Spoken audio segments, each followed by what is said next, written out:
Bienvenue sur Africa 24 dans cette nouvelle édition du QG News. Voici les titres. Le président du Congo, Denis Sassou Nguesso, a été reçu par son homologue français Emmanuel Macron ce mardi 3 septembre. Une visite destinée à renforcer la coopération bilatérale entre les deux pays. Verdict pour le procès du putsch manqué de septembre 2015 au Burkina Faso. Gilbert Diendéré et Djibril Bassolé ont été condamnés respectivement à 20 et 10 ans de prison ferme. Et enfin, les réserves de change sont en baisse au Nigeria. Une baisse conséquente d'1 milliard de dollars entre juillet et août 2019. Le président du Congo, Denis Sassou Nguesso, a été reçu par son homologue français Emmanuel Macron ce mardi 3 septembre à l'Elysée. Les deux chefs d'État se rencontrent dans le cadre d'une visite de travail pour une durée de 3 jours. Climat, économie, politique interne du Congo étaient au cœur des discussions, un sujet réalisé par Gladys Mwamba. Le président congolais Denis Sassou Nguesso a été reçu ce mardi 3 septembre à l'Elysée par son homologue français Emmanuel Macron dans le cadre d'une visite de travail de 3 jours à Paris. Il s'agit de la première rencontre bilatérale entre ces deux dirigeants depuis leur entrée en fonction respective.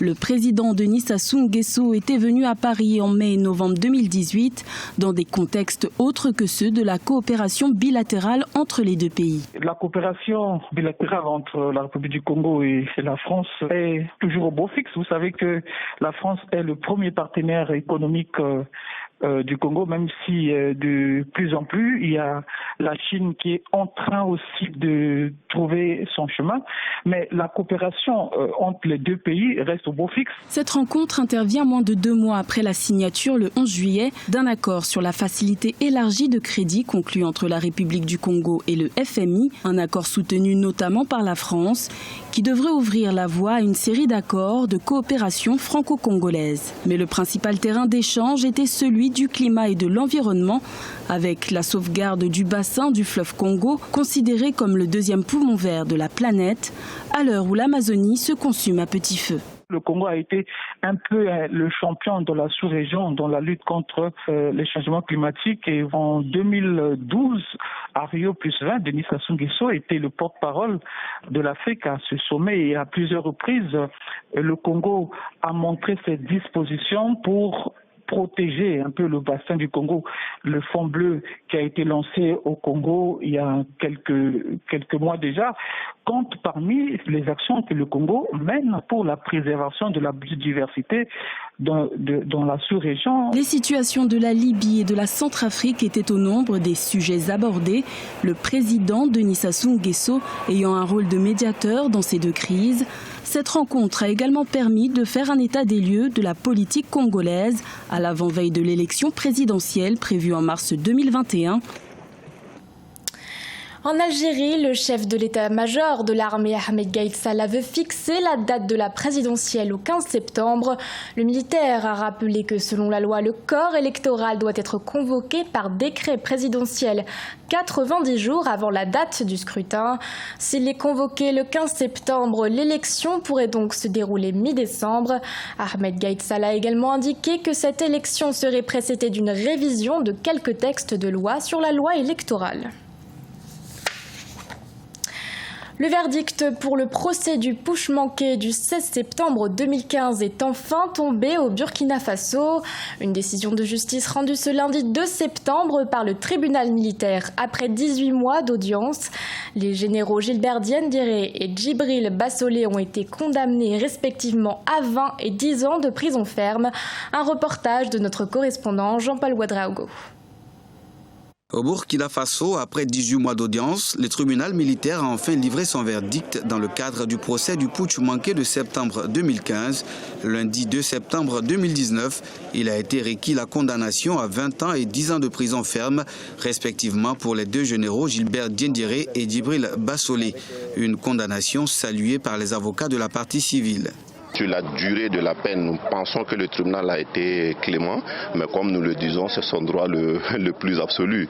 Donc à partir de ce moment, nous disons totalement satisfaits du jugement et de la condamnation et des condamnations qui sont intervenues. 74 accusés au total ont comparu durant ce procès. Si 64 d'entre eux ont été reconnus coupables, une dizaine par contre ont bénéficié d'un acquittement. Les condamnés ont désormais 15 jours pour faire appel de ce jugement. Maintenant, nous ne savons pas quels sont les motifs que le juge a pour soutenir la trahison, parce que pour notre part, il n'y a pas de trahison. Puisque la trahison, c'est de porter des armes contre un État. Et comme tout le monde le sait, M. Bassoli n'a jamais porté d'armes contre l'État du Burkina Faso. C'est une décision politique. Et deuxièmement, politique, quand vous regardez les civils qui sont mêlés, ils ont exprimé leur opinion politique. Comme ils étaient pour, on les a jugés. Et ceux qui ont exprimé leur opinion politique en étant contre, on ne les a pas jugés. C'est politique. Rappelons que tous ont été jugés pour avoir tenté en 2015 de renverser le gouvernement de transition mis en place après la chute de l'ancien président Blaise Compaoré, une tentative soldée par un échec et un maintien des organes de transition.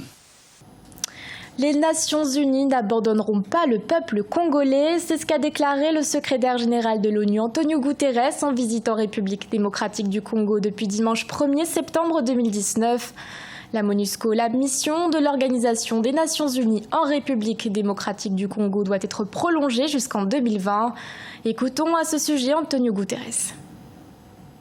Dans les 2 jours que j'ai passés dans le Kivu du Nord, j'ai pu constater qu'il y a un vent d'espoir qui souffle en RDC, qu'il y a une opportunité à saisir.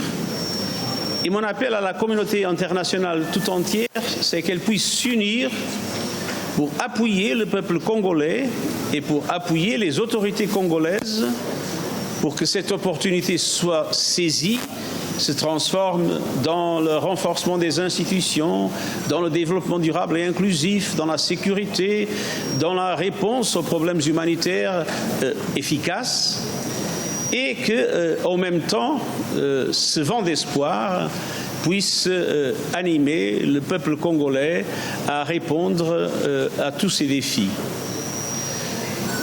J'ai eu l'occasion de m'entretenir avec Monsieur le Président de la République et d'exprimer notre conviction qu'il y a aujourd'hui au Congo un moment historique.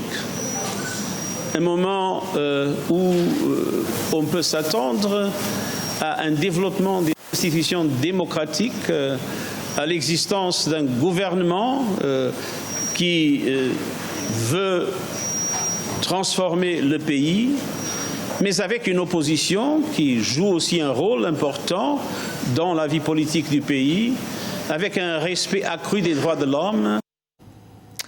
Au Nigeria, les réserves de change ne cessent de diminuer au fil des mois. À la fin du mois d'août, ces réserves s'étaient établies à 44 milliards de dollars contre 45 milliards de dollars au mois de juillet. Une baisse conséquente d'1 milliard de dollars, soit le plus bas niveau de réserve de devises enregistré en 17 mois selon des analystes. Les précisions de Ameneji.